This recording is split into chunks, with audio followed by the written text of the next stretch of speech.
ایک سفر میں حضور علیہ الصلوۃ والسلام اور اصحاب گامزن تھے کہ راستے میں قیام کیا تو ایک قبیلے کی صلح کروانے کے لیے حضور علیہ السلام تشریف لے گئے. وہاں کچھ تاخیر ہو گئی تو صحابہ نے حضرت ابوبکر صدیق کو کہا کہ حضور رک گئے ہیں تو نماز کا وقت جا رہا ہے، آپ نماز پڑھا دیجئے.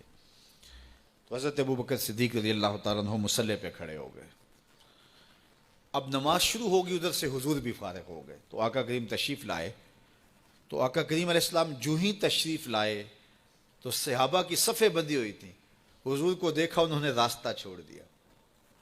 پیچھے سے لے کر کے مصلی تک صحابہ نے حالت نماز کے اندر حضور کے لیے راہ کشادہ کر دی. کاش کہ یہ حدیث سب لوگوں نے پڑھی ہوتی اور امت میں اتنے فرقے نہ بنتے اور یہ سوچ کبھی نہ پنپتی کہ نبی کے خیال سے نماز ٹوٹتی ہے. یہاں تو راستے چھوڑے جا رہے ہیں، یہاں تو پروٹوکول دیا جا رہا ہے. اللہ اکبر. اور یہ حدیث کہیں چھپی نہیں ہے، بخاری کے اندر چھپی ہوئی ہے. اللہ اکبر. آقا کریم علیہ السلام تشریف لائے تو صحابہ نے راستہ چھوڑنا شروع کر دیا.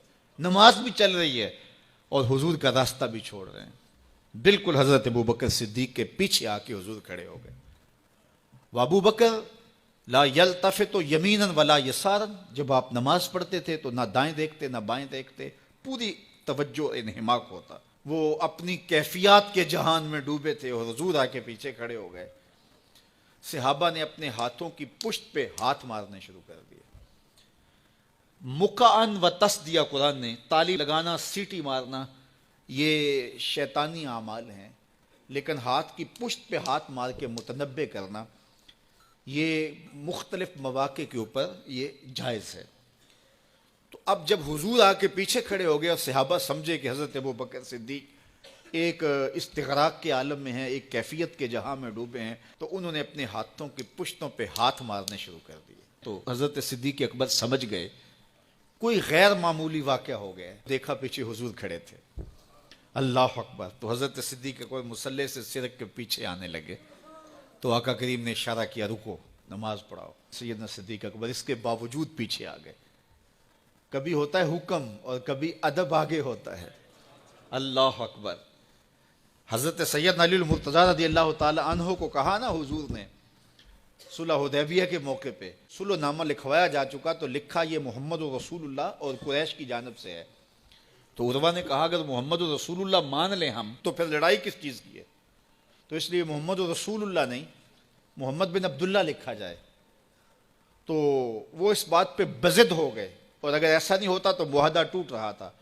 تو حضور نے حضرت علی المرتضیٰ سے کہا کہ چلو رسول اللہ کا لفظ مٹا دو.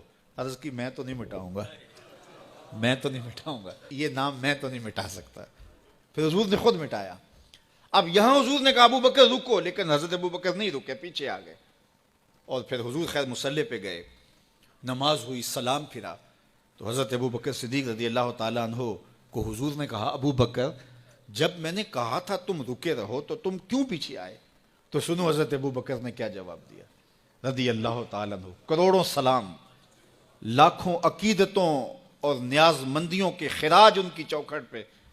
عرض کرنے لگے ما کان لابن ابی قحافہ ان یؤم رسول اللہ صلی اللہ علیہ وسلم.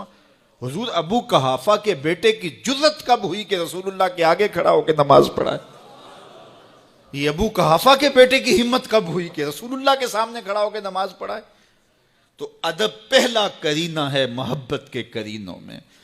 حضرت ابو بکر صدیق رضی اللہ تعالی عنہ نے اگر حضور علیہ الصلوۃ والسلام کی اطاعت اور حضور کی محبت، ادب، فرما برداری اور جانثاری کے انوکھے باب رقم کیے ہیں، لیکن حضور نے بھی ان کو جو اعزازات دیے. ایک خاتون آئی مسئلہ پوچھنے، آقا کریم نے فرمایا پھر آ جانا.